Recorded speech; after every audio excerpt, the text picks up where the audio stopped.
I learned something the hard way. The most dangerous men are not always hungry for power. Sometimes they are hungry for peace. And when a broken man finds that peace in the hands of one woman, he does not forget her. He does not share her. And he does not let her go.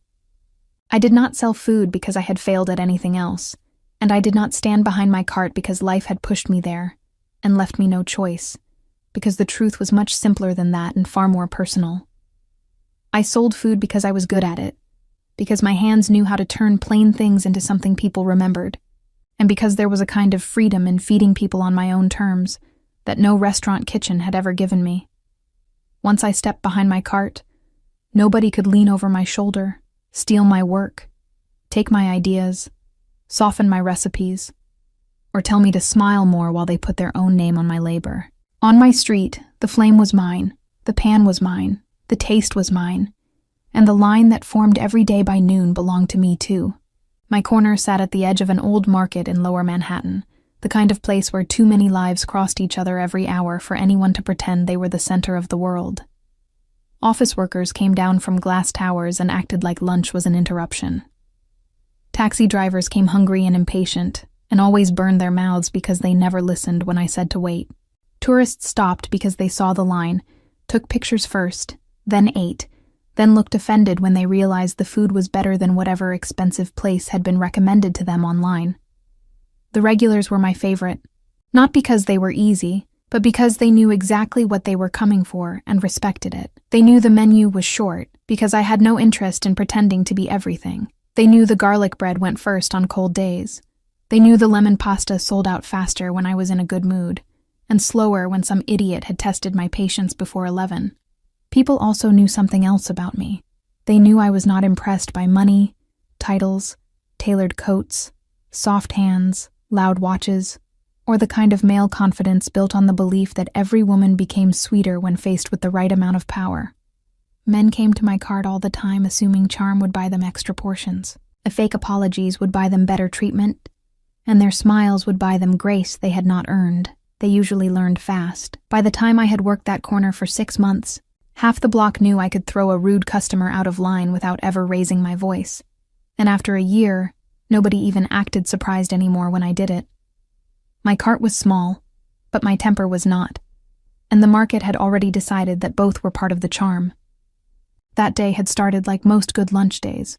Started with heat, noise, and the clean, fast rhythm of hands that knew their work. Butter melted in the pan, then garlic, then chili, then a splash of stock, a handful of pasta, the shake of salt I never measured, because I had learned long ago that the body remembers what it trusts. The smell drifted hard and warm through the noon air, and the line moved exactly the way I liked it. Not too slowly, but not so fast that people forgot they were eating something made by a person and not a machine. A man in a blue shirt held out his bowl and said, without even bothering to look up from his phone, that he wanted extra sauce. I told him to say please. He laughed like I was joking. I looked at him once, just once, and told him again. By the time he cleared his throat and gave me the word properly, the woman behind him was smiling into her coffee, and the old crossing guard across the street was already shaking his head because he knew exactly how this was going to end. I added the sauce, slid the bowl across, took his money, and moved on. That was my day. That was my world. Hot pans, sharp timing, rude people corrected in under 10 seconds, regulars given the better pieces of bread when I felt like rewarding loyalty, and a constant moving line of strangers who became quieter after the first bite. There was power in that, not the kind that came with guards and black cars and headlines, but the kind built slowly, by hand, until people learned that what you made was worth waiting for, and that the person making it did not bend easily. I liked that kind of power better. It was cleaner. It sat in the body well. By noon, the street was loud enough that nobody noticed the first SUV when it rolled up to the curb. Because in Manhattan, rich people arrived badly every hour of the day, and nobody had the energy to be impressed by tinted windows anymore. But then a second black SUV pulled in behind it, and then a third, and suddenly the sound of the market changed in that strange, small way it always does when something dangerous enters a normal place. It was not silence, not at first. It was the thinning of voices. The flower seller 2 stalls down stopped laughing in the middle of a sentence. A man at the fruit stand stepped back without seeming to know why. A woman near my line picked up her little boy and shifted him behind her body on instinct alone. That is what real power does when it moves in public. It reaches the room before the man does. 2 men in dark suits got out first, then another from the back car, and I knew before I even saw the face of the man still sitting inside the center SUV that this was not the kind of trouble that announced itself with noise. His security was too good for that. Nobody barked at the crowd. Nobody flashed weapons. Nobody shoved people aside. The men simply took positions and looked around with the fast, cold eyes of men trained to measure exits, hands, distance, and threat in one sweep. Then the rear door opened wider, and I saw him. He did not get out immediately. He sat there for one still second with one hand braced near the open door, and that stillness was the first thing that caught me. Men who lived on power usually carried some hunger in the body, some need to be seen, to be bigger than the room, louder than the room, harder than the room. This man was different. He was still in the way a knife is still before it cuts. Dark suit, open collar, expensive watch, sharp face, dark hair, mouth set so hard it looked like softness had been removed from it on purpose. He should have looked polished, untouched, like the kind of man the city feared and served in equal measure. Instead, what I saw first was that he looked sick. Not weak, not dramatic, not frail, just wrong. His color was off. The line around his mouth was too tight. One hand pressed lightly to his stomach as if he did not want anyone to notice the movement, which of course made me notice it immediately.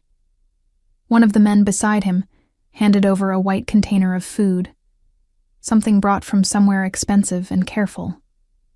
He did not touch it. The man said something low.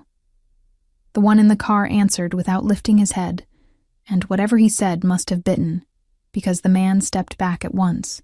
Then the container was offered again. This time he took it, looked down, opened it. And even before the smell reached me, I knew the food was wrong. Too rich, too heavy. Cream, meat, truffle oil probably. The kind of lunch designed by people who thought expensive meant digestible. He took one bite. Even from across my cart, I saw his whole body reject it. He swallowed because pride made him swallow, but his jaw locked at once and the hand at his stomach pressed harder. One of the suited men stepped in close. Another turned to scan the street the way men do when they think the environment itself is the problem. Nobody at my cart said a word now. They were all watching, and so was I. I should have gone back to work. I should have kept the pan moving, kept the line moving, kept my life inside the safe, narrow frame of lunch and cash and heat. Instead, I reached for a clean bowl. I did not think too much, because thinking too much is how people talk themselves out of the thing they know is right. I turned down the flame under one pan, tossed in fresh pasta, olive oil, lemon, butter, black pepper, and a little grated cheese. Nothing heavy, nothing showy, just food that knew what it was doing. Food that did not need to prove anything. The kind of thing I would make for someone whose body was already at war with itself. When it was done, I took a clean fork, set it in the bowl, stepped out from behind my cart, and walked straight toward the sort of men most people learn to avoid without needing to be told. The nearest bodyguard moved into my path at once. "Back up," he said, like that settled the matter. "If he eats another bite of that," I said, looking past him instead of at him, "he's going to feel worse." He did not like that. I could tell by the way his shoulders shifted, the way his jaw tightened, the quick flick of his eyes that measured how much force would be needed to remove me if his boss gave the word. I said, "Back up." I ignored him and looked directly into the car. "That food is too rich," I said. "He needs something plain." The man inside lifted his head and looked at me. Up close, or close enough for the street between us to stop mattering, his eyes were darker than I expected and much more awake than the rest of him. Not soft, not friendly, just fully alert in a body that was clearly tired of hurting. "What is it?" he asked. His voice was rough and low, the kind of voice that never needed to get louder because people leaned in on instinct. I held up the bowl. Lemon pasta, light broth, butter, salt, no cream, no nonsense. The bodyguard started to say something, but the man in the SUV cut him off without looking away from me. Did I ask you? That was the moment the whole street realized who was really in charge. I stepped closer and held the bowl out properly. Try it or don't, I said. But if you keep trusting whoever made that, and I nodded toward the white container now sitting open and untouched beside him, you're going to regret it. A few people behind me in line made the small, shocked sound people make when someone says exactly the thing they are all thinking, but none of them would ever dare say themselves. I did not care. He looked at the bowl, then at me, then back at the bowl again, as if something about the whole situation offended him and interested him in equal measure. Are you always this rude? He asked. Only when I'm right. Something flickered near his mouth, so brief it barely counted as an expression, but I caught it anyway. Then he reached for the bowl. The man beside him stiffened like he might stop him, but one look from his boss was enough to freeze him where he stood. The man in the SUV took the fork, lifted one careful bite, and let it sit on his tongue for 1 second before swallowing. The change in him was small, but I am a cook, and cooks read bodies long before people admit what those bodies are feeling. His shoulders loosened first, then the hard line around his mouth eased. Then his breathing deepened in the smallest quiet way, like some part of him that had been braced for damage realized none was coming. The men around him noticed too. I saw it in their faces, the shock quickly hidden, the exchanged glances, the almost disbelief. He took another bite, then another. By the fourth, he had stopped looking at the bowl like it might betray him. The whole street had gone still enough to hear the wind move paper under a parked car. When he finished, he handed the bowl back to me and looked at me in a way I did not like at all, because it was the kind of look powerful men get when something unexpected matters to them. What's your name? He asked. I took the bowl and held out my other hand. Mira. His eyes dropped to my hand. Mira what? Mira, the woman who charges for food, I said. $12. That actually got a reaction, though not from him at first. One of his men blinked like I had spoken in another language.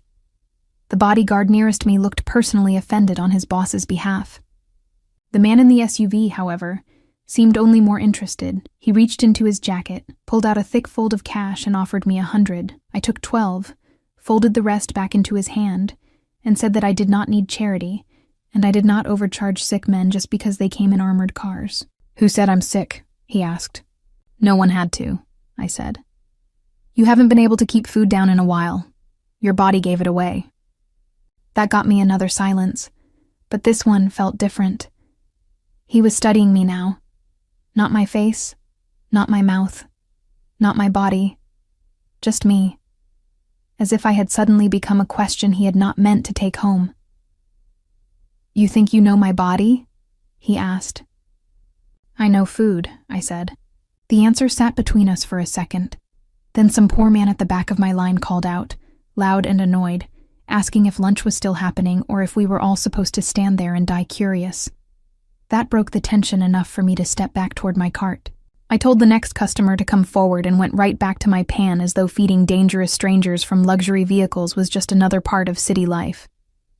I could feel the man in the SUV still watching me, though I did not look up again until I heard the door shut and saw him step out onto the sidewalk. He was taller than I expected, broader too, but not bulky, not heavy, just built like a man who carried control in his muscles. There was nothing flashy about him apart from the obvious money on his body. The danger came from stillness, not display. He crossed the few feet to my cart, set the empty bowl on the counter and said, "Tomorrow, same time." I stirred my sauce and did not look up. I don't take orders through car windows. You just did. That was not an order. That was me saving your afternoon. There it was again. That near smile that never quite arrived, but somehow made his face more dangerous instead of less. Tomorrow, he repeated. If I'm here, I'm here. What if I want the same dish? Then get in line. One of the men behind him actually looked offended that I had said it. The man in front of me seemed more awake than he had 5 minutes earlier. He held my gaze a beat longer, then turned, got back into the SUV, and the whole line of black cars pulled away. The noise returned in pieces. Someone laughed too loudly. Someone swore. 3 people tried to talk to me at once. The flower seller leaned over her roses and asked me if I had lost my mind. I told the next customer to stop staring and decide what he wanted, because lunch was still happening whether the city approved or not. I worked the rest of the afternoon with people openly watching me in a way they had not watched me that morning, and I hated that I enjoyed it a little. By the time the lunch rush died and I started wiping down the counter, the flower woman from 2 stalls over came near enough to speak without raising her voice, and told me that the man in the car had been Julian Moretti. The name meant something immediately, though not because I spent my nights reading crime pages or caring about men who bought the city in pieces. His name lived in the background of things, in warning tones, in half-finished stories, in the way people lowered their voices when power and money and fear began sharing a sentence. Real estate, shipping, nightclubs, political donations, investigations that never ended in charges, rivals who moved cities after bad decisions, headlines too polished to prove anything and too careful to be innocent. I looked at the empty stretch of curb where the SUVs had been and asked if she was sure. She made the sign of the cross and told me everybody was sure. I told myself on the walk home that the whole thing was over, because that is what sensible people tell themselves, after brushing up against danger and making it out with all their fingers still attached. I cleaned the cart, counted the day's cash, and locked up, slept badly anyway, and returned the next morning with no plan other than to work. The market looked the same, the line built the same, the city behaved like it had not watched one of its darker kings stand half sick on my street and take food from my hand. By 11:30, I had almost convinced myself the previous day had stayed where it belonged. Then 2 men in suits stopped in front of my cart. One was the bodyguard from the SUV, the one who had tried to block me. The other was older, calmer, with silver at his temples, and the kind of face that put people at ease until they noticed the eyes and understood that ease was only another form of control. He introduced himself as Gabriel Costa, though he said most people called him Gabe.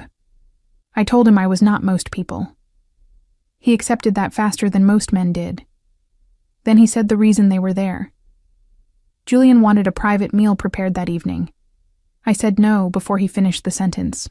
The younger one looked like he had expected trouble and had found it right on time. Gabe did not seem surprised. He said I had not heard the details yet. I told him I had heard enough.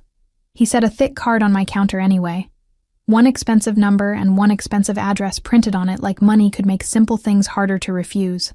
I glanced at it, then back at him. He said Julian had kept down every bite of the meal I made the day before, that it had been the first full meal he had managed without pain in nearly 5 years, and that the difference mattered. That stopped my hand on the spoon. 5 years was too long for anything to be casual. I asked why. Gabe said it had started after a poisoning, a family dinner, someone close enough to be trusted, a plate placed in front of Julian with a smile and death in it. He said Julian had lived, but his father had not, and since that night his body had never fully relearned the difference between nourishment and danger. Doctors had names for it, specialists had theories for it, private chefs had failed at fixing it. He could force himself through enough to survive, but that was all. Then Gabe looked at me and said that yesterday I had handed his boss food with no fear in my face, no greed in my hands, and no hunger for anything from him. And sometimes the body noticed what the mind could not admit. I should have said no again, and maybe I would have if the whole thing had sounded dramatic or manipulative, but it did not. It sounded like a wound that had settled so deep into a man's life that everyone around him had learned to treat it like weather. Worse than that, it sounded true. So instead of refusing again, I asked why me. Gabe answered fast. Because I had not wanted anything from Julian. Because I had not looked afraid. Because men like Julian lived inside layers of transactions so thick that simple things became almost impossible to recognize when they finally arrived. I hated that I understood him.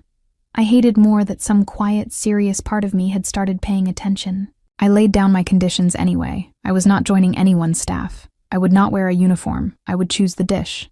I would cook my way. I would leave when I wanted. Nobody would hover.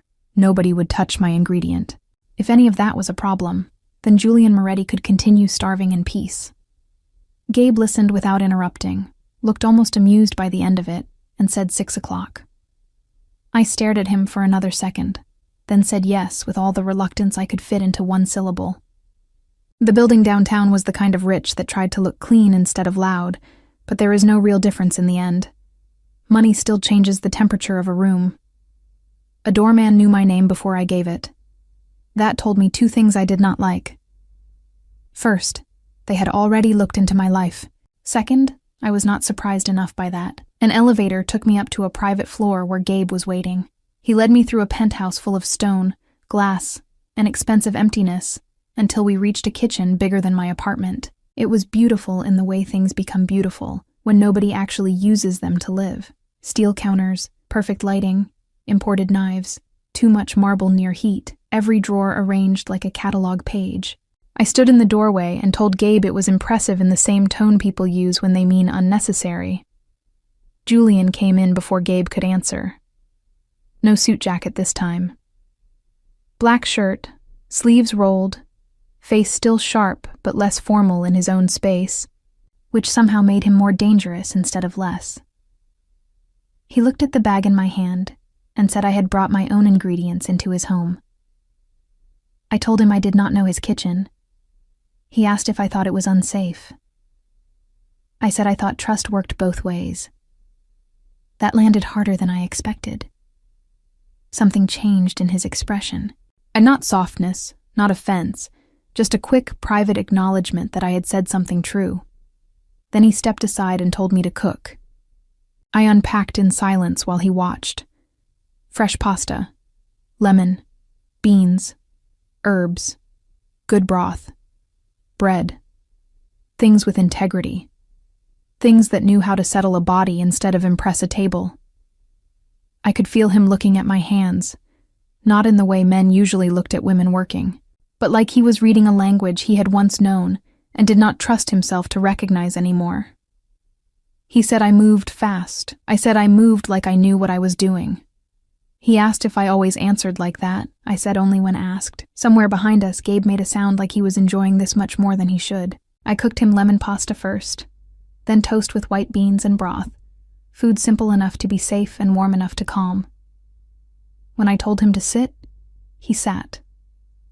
When I set the bowl down in front of him, he looked at it the way a man looks at a door he wants to believe is unlocked, but cannot quite trust himself to touch. The first bite took effort, the second took less. By the fourth, something had softened in his shoulders so clearly that even without knowing the full story yet, I understood I was watching a body step, however briefly, out of war. He finished the bowl, tore through the bread, and then looked at me with something new in his face, something more dangerous than fascination, because it held relief inside it. I forgot what warm food felt like, he said. It was such a sad sentence, and he said it so plainly that I did not know where to put my own reaction for a second. So I looked away and told him that was a miserable thing to say in a kitchen this nice. Gabe disappeared after that, which I suspected was deliberate, leaving the two of us in a room that had somehow become far too intimate for a first real meeting.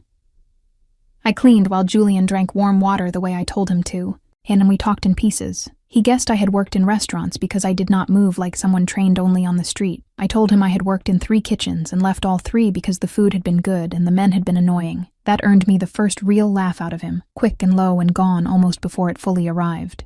Then I asked the question that had been sitting between us ever since Gabe handed me the card. Why 5 years? Why food? Why hands? Julian did not answer immediately, but he did answer.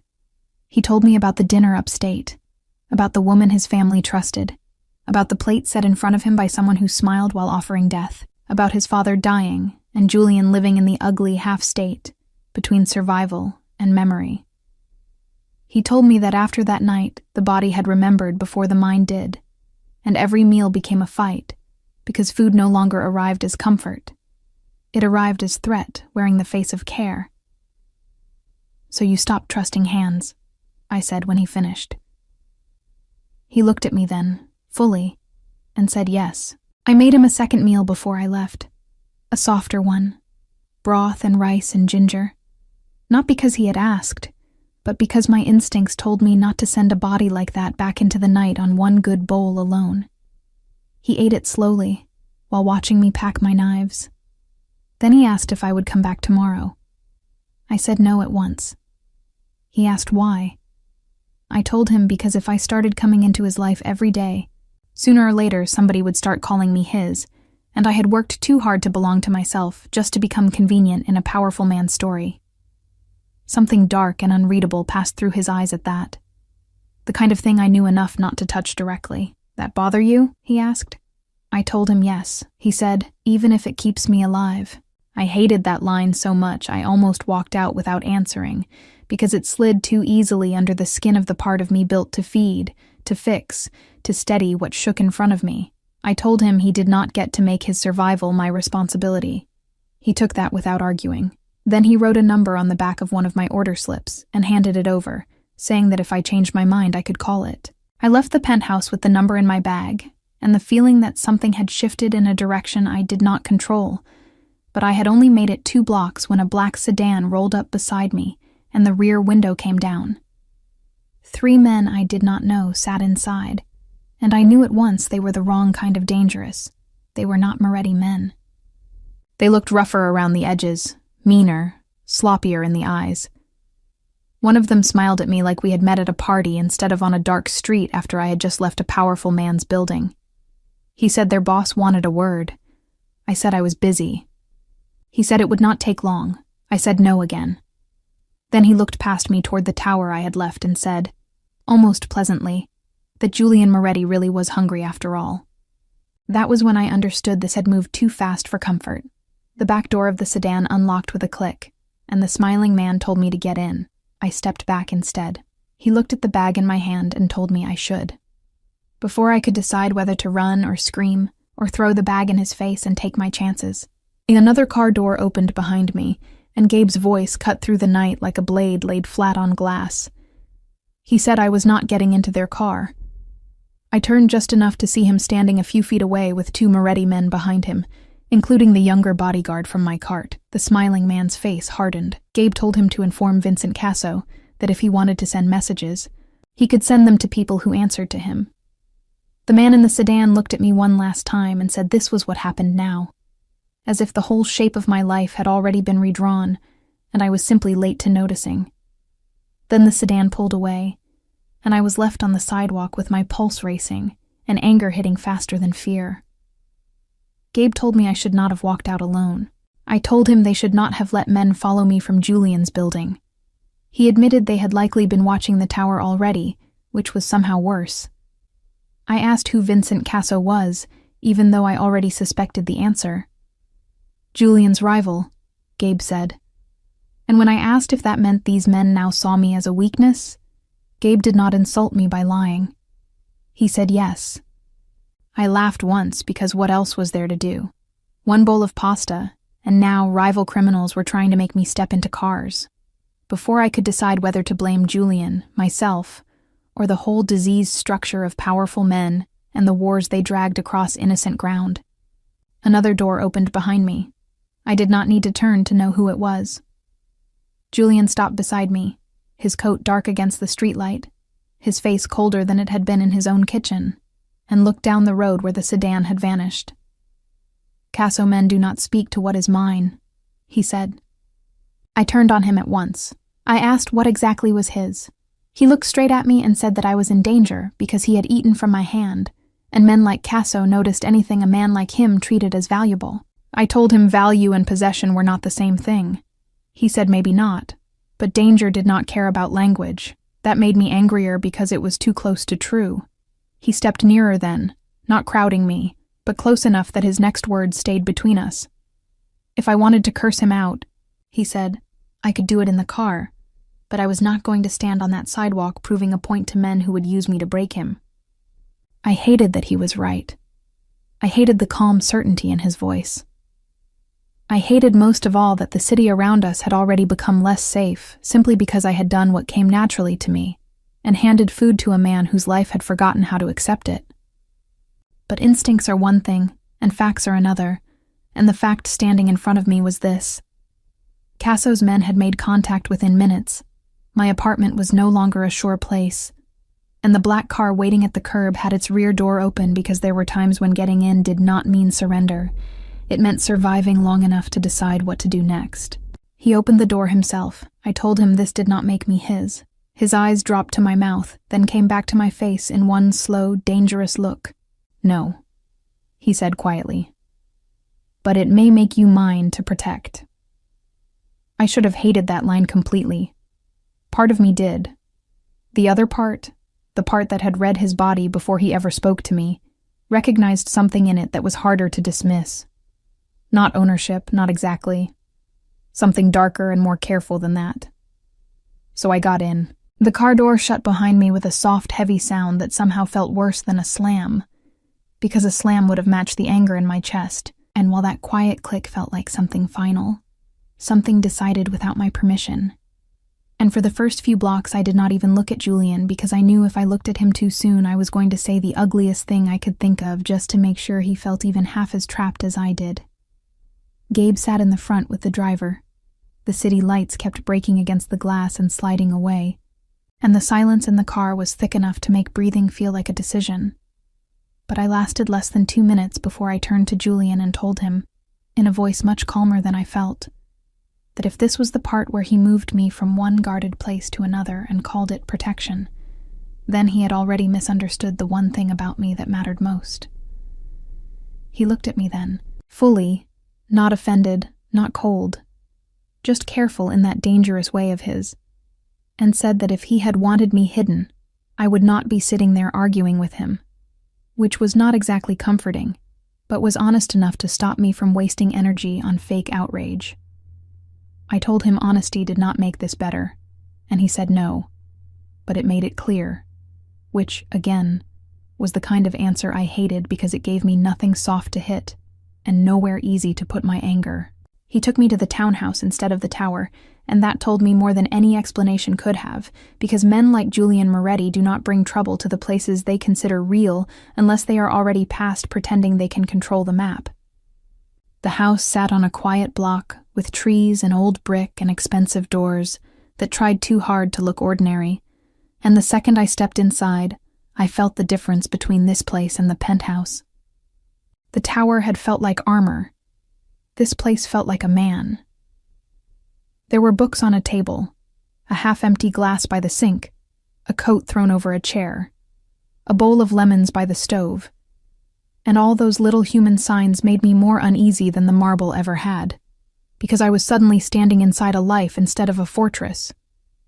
Julian waited until the front door locked and then told me, without raising his voice or trying to sweeten the truth, that my apartment had to be treated as exposed until proven otherwise, that Casso's men did not make contact on a dark street unless they were already confident about the ground beneath them, and that until he knew exactly how much they had learned, I would not be sleeping alone in a building with one cheap hallway camera and a broken side gate.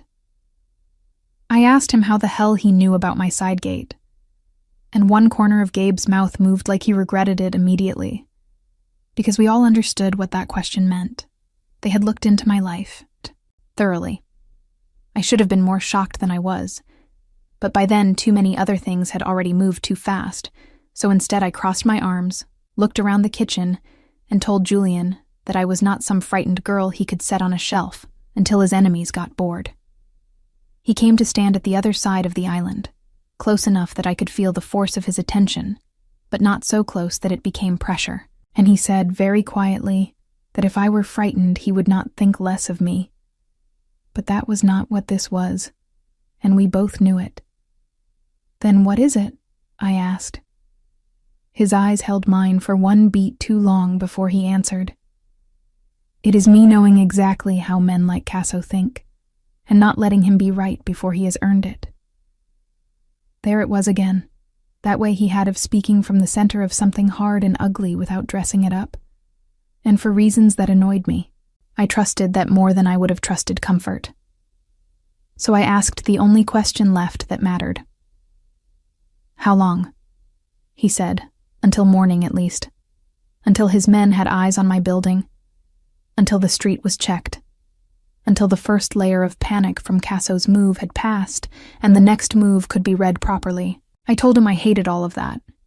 He said, "I know." I told him I hated that he kept sounding right. He said nothing to that at all, which somehow felt like a small mercy. Later, after Gabe left to handle whatever men like Gabe handled when the night turned bad. And I found Julian standing alone in the kitchen with one hand on the counter and the other at his stomach, in that same quiet movement I had noticed from the street, and the sight of it did something unwelcome to me, because anger is easy to hold when the other person looks untouchable. But pain changes the shape of everything. I asked if he had eaten since I left the penthouse, and he said no without pretending otherwise. And that answer irritated me so much, I set my bag down hard enough to make the knives inside shift. "You bring trouble into my life and then forget to feed yourself," I said. "That is not attractive." This time he actually smiled, just a little, and I hated how much better his face looked when the strain eased. I made broth with rice and ginger, something warm and steady, and he did not speak while I cooked, did not hover, did not try to turn the room into a negotiation. He simply stood there and watched me work like a man watching a door open, that he still did not trust enough to walk through alone. When I set the bowl in front of him, he looked at it, then at me, and I said, before he could say anything clever or defensive, that if he wanted to survive long enough to be difficult tomorrow, he had to eat tonight. He took the spoon from my hand and obeyed so quietly that for 1 second the whole room felt strange, because powerful men are supposed to resist softness, and Julian, for all his darkness, did not resist it when it was real. He resisted what it meant. The next morning did not make things simpler, but it did make them clearer, which in my experience is sometimes the best life offers. Gabe came back with a report before 8, a coffee in one hand, and the kind of grim face that meant the news was bad in ways that had not finished unfolding yet. My building had been watched twice that week. One camera at the corner deli had picked up the same dark sedan circling after closing 2 nights before I ever stepped into Julian's tower. That meant one of 2 things, neither good. Either Casso's men had been tracing Julian harder than anyone realized, and found me the second something changed, or somebody with access had talked faster than they should have. I asked if Julian believed he had a leak close to him, and he looked at Gabe instead of me, and which answered the question before anyone spoke. Gabe said there was no proof yet, but the speed of the street contact had been wrong, and wrong speeds usually meant somebody somewhere was helping. I told them both that I loved how calmly they discussed betrayal before breakfast, and Julian, without even looking away from Gabe, said that calm was how you survived betrayal long enough to answer it. Then he turned to me and said he was coming to the market. I told him absolutely not. He said yes. I told him my cart was not the set for some dangerous man's public display. He said this was not display, it was correction, because Casso's men needed to see that one threat on a sidewalk did not push him into hiding and did not turn me into a secret. I said maybe I did not want to be seen with him again. His face changed then, not much, but enough for me to know the answer mattered more than he wanted it to. "Do you mean that?" he asked. It would have been easier to lie. It would have been smarter too. Instead, I told him the truth, which was that I did not want my life swallowed whole by his, but that was not the same thing as pretending what had already happened did not matter. Something eased in him at that. So small nobody else would have noticed it.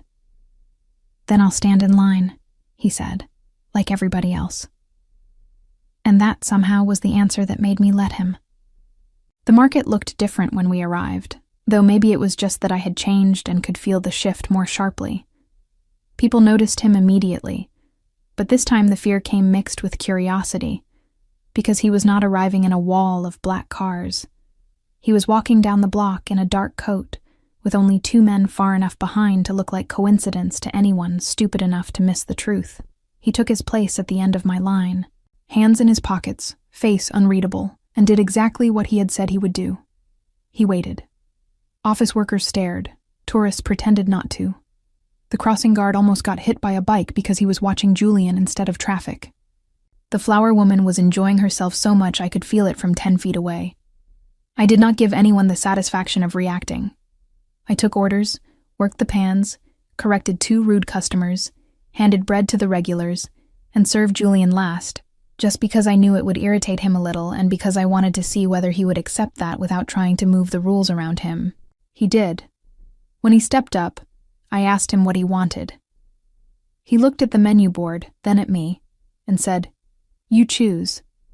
That should not have done anything to me, but it did, because choosing what a person eats is a strange kind of trust, and when it is given by a man who has had trust poisoned out of him, it lands differently.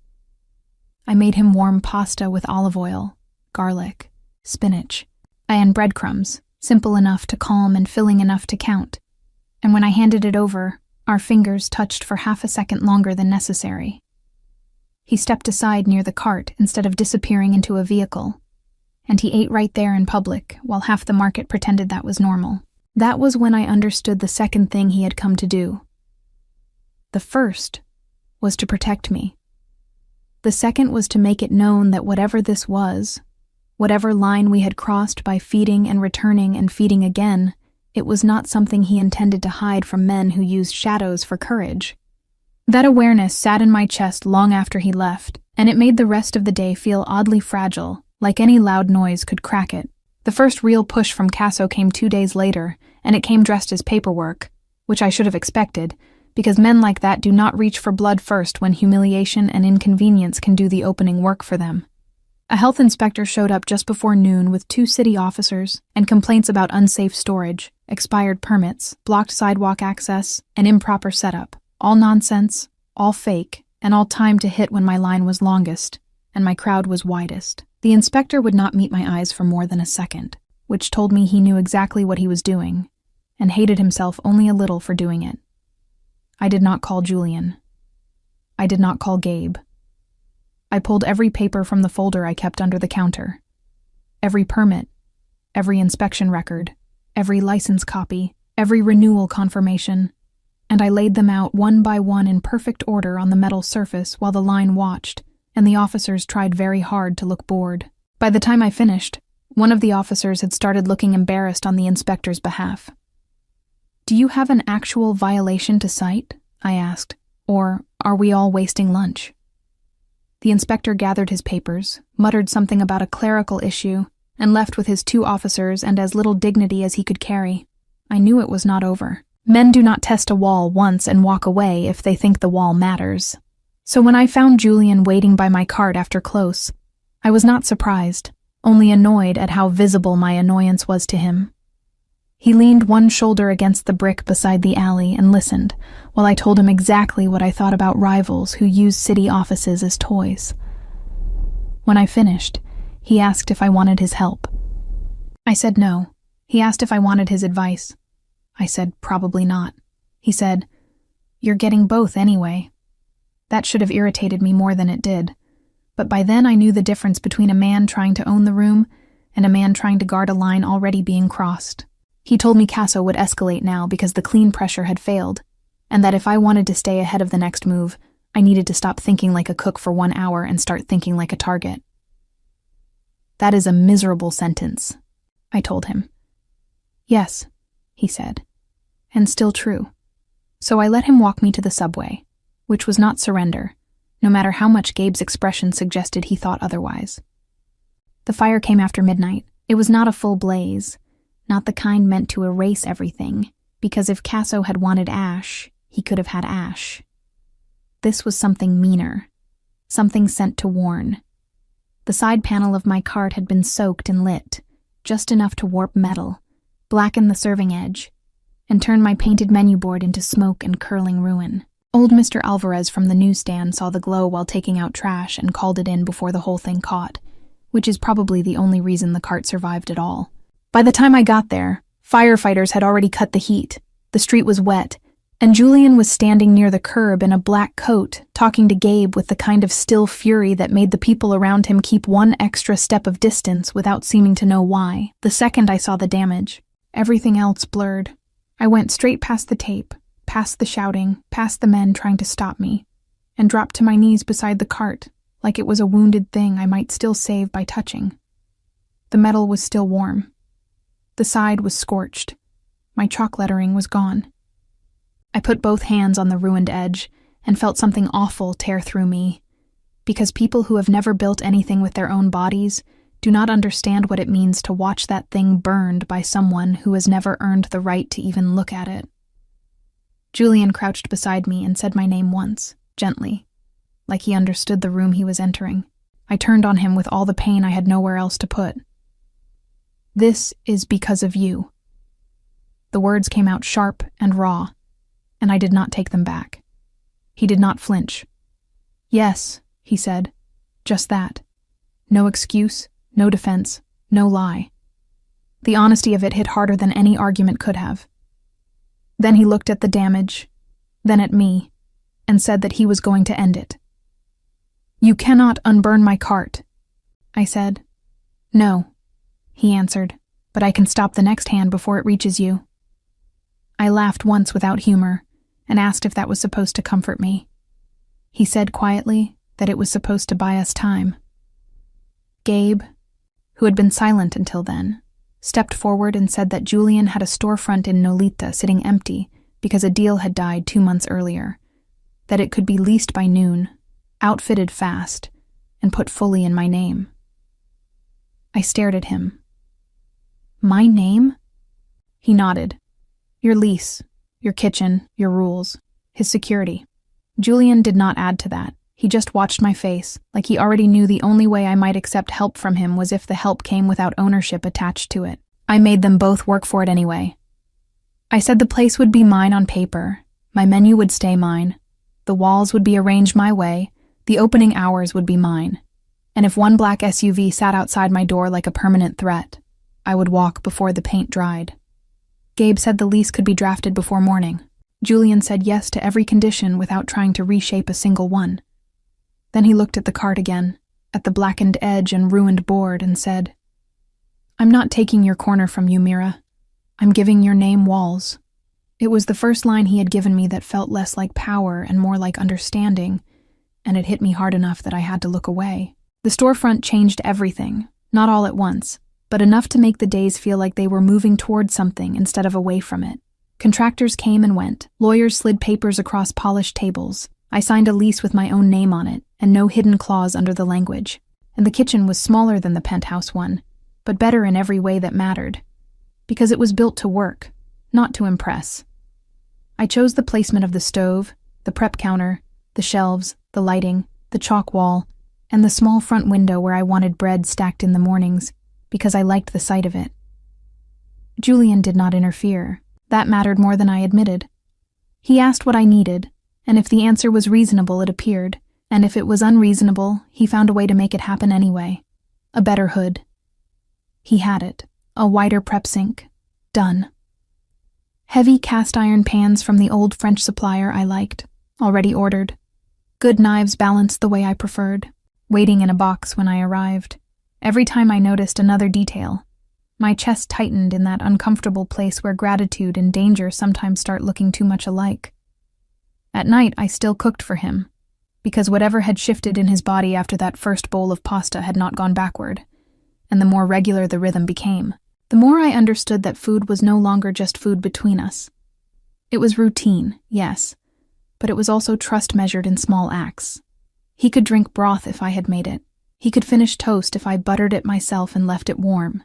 He could handle soup from Gabe if I stood in the room and kept talking about ordinary things until the first few spoonfuls were down. Little by little, his body stopped fighting every meal like it had a knife hidden inside.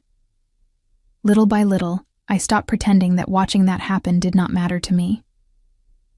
We talked more in those evenings than we did anywhere else.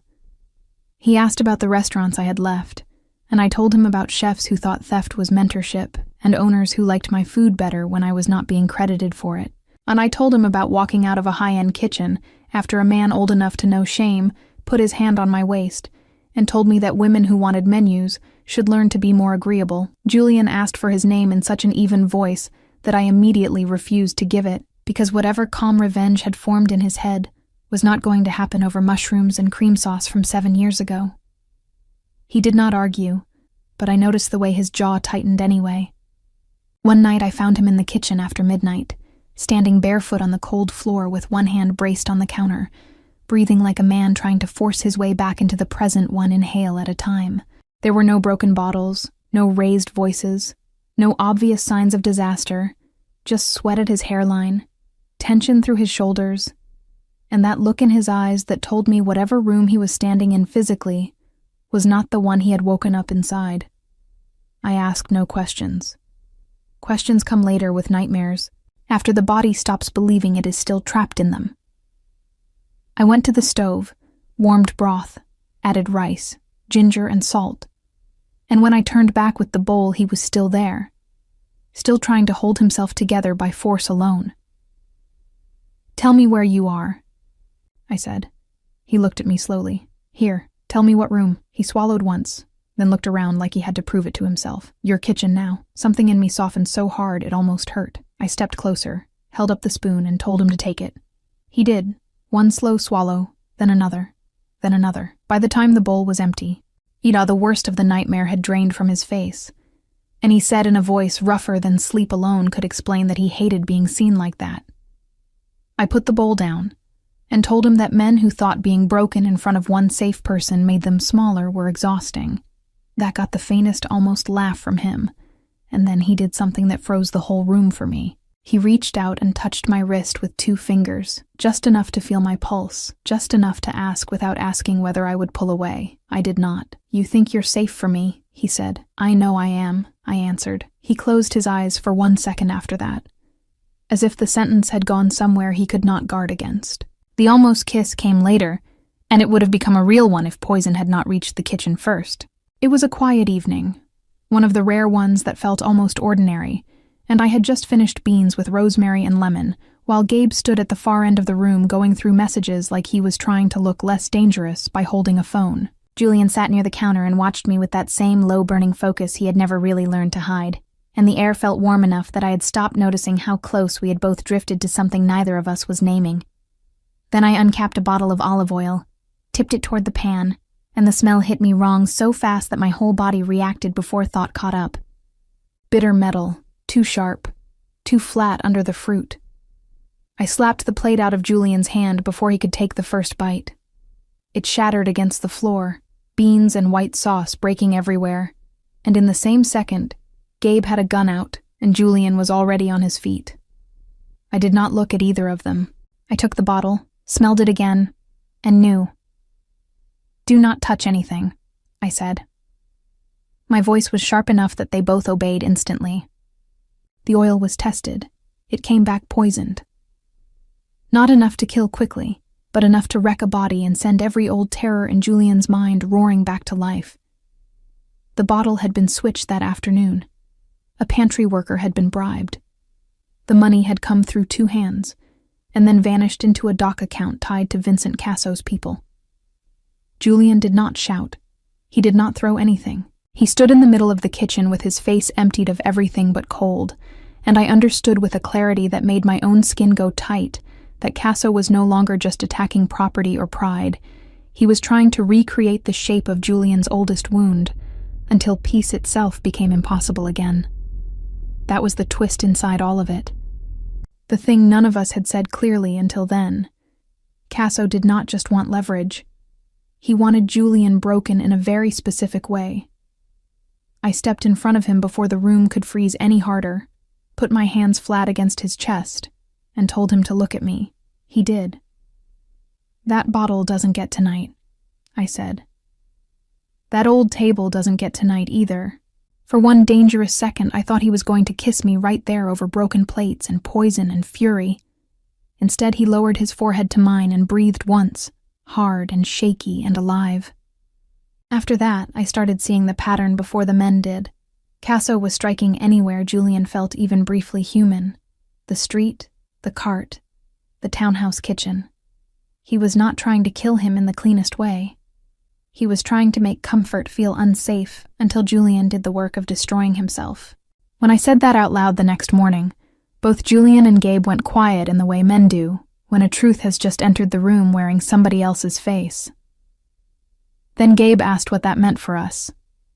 I looked up from the prep list for the storefront opening and said the obvious thing. "It means he'll hit the restaurant." The room got colder at once. The restaurant was the first thing that was mine and tied to Julian at the same time. It was public. It was hopeful. It was exactly the kind of place a man like Casso would want to stain. So we let him think he could. The opening stayed on the calendar.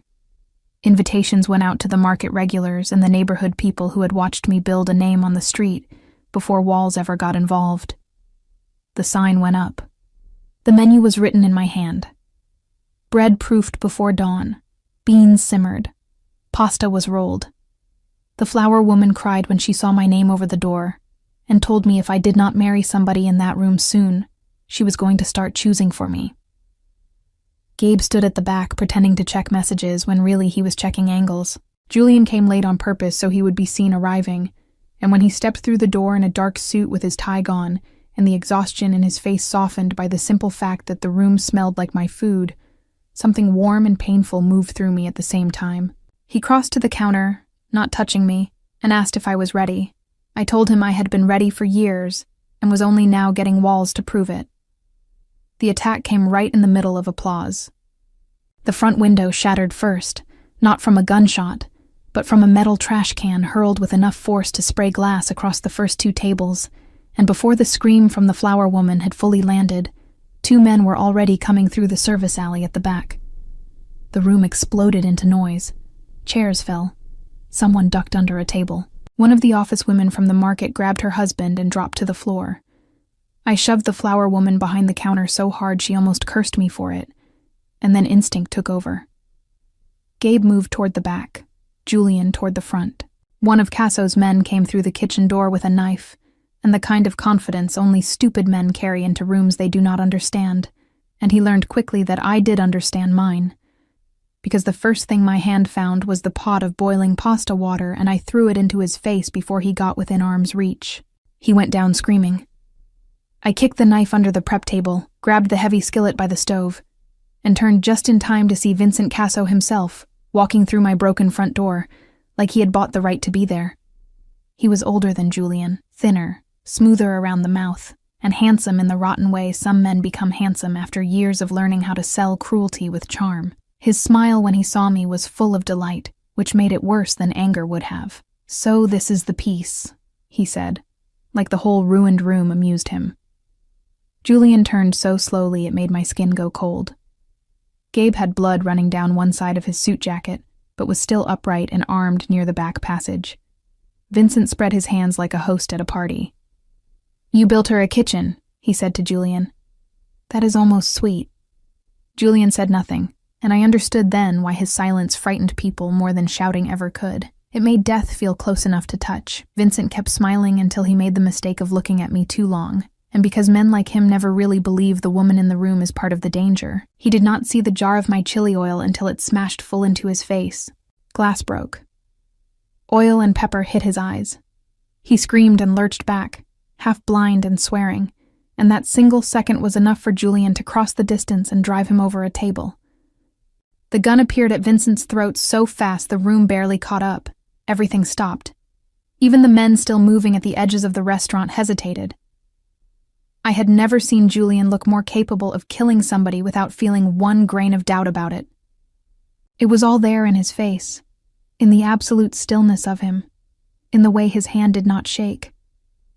Vincent clawed at his face, coughing, half choking on his own panic, and for one terrible second I believed Julian really was going to end it right there on my floor under my name while the room watched. Then I heard myself say his name, just once. "Julian." He heard me immediately. Of course he did. Men like him are built to hear the one voice that matters even through gunfire. His eyes lifted to mine. I stepped around the broken glass between us, skillet still in my hand, breath unsteady, and told him, not here, not in my kitchen, not with my future under his shoes. Something changed in his face at once. Not softness, exactly, but return.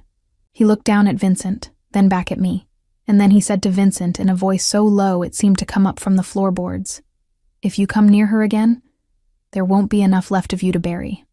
Then he handed him off to his men like he was handing away trash, and turned back to me as if the whole shattered room had narrowed to one fact only. I was still standing. The rest of the night passed in pieces. Police came late enough to be useless.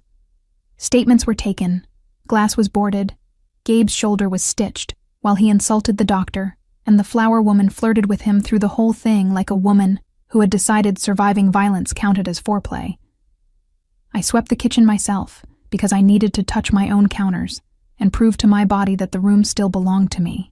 When Julian stayed with me through all of it, not hovering, not trying to take over, just present in the way he had learned mattered most. When the last officer left and the room finally emptied, I leaned both hands on the counter and let my head fall for 1 second because the whole night had finally landed in my bones.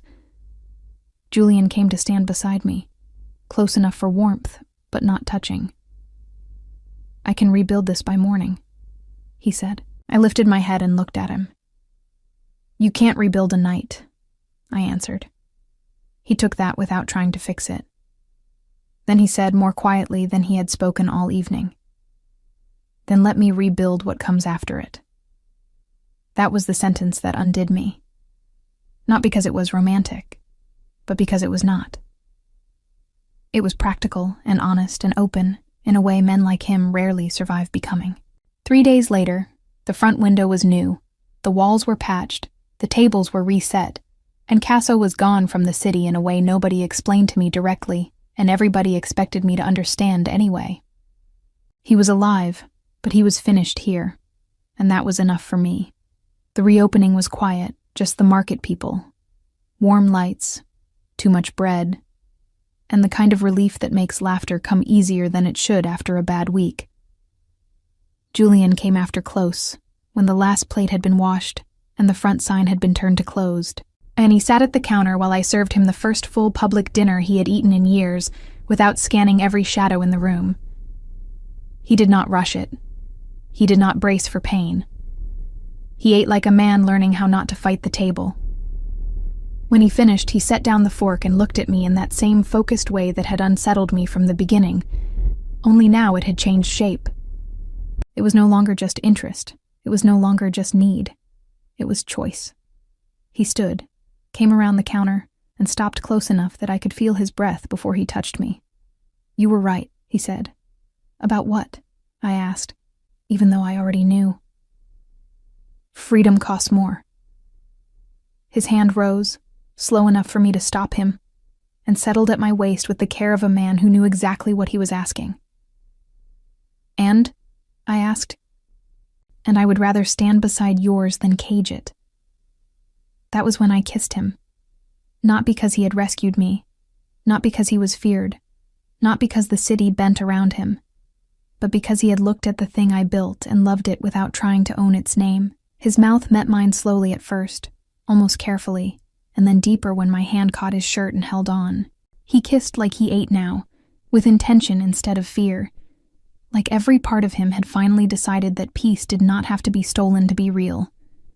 When we broke apart, both of us breathing harder than the empty room deserved, he lowered his forehead to mine and said, in the quietest voice I had ever heard from him, "You are not mine because I need you.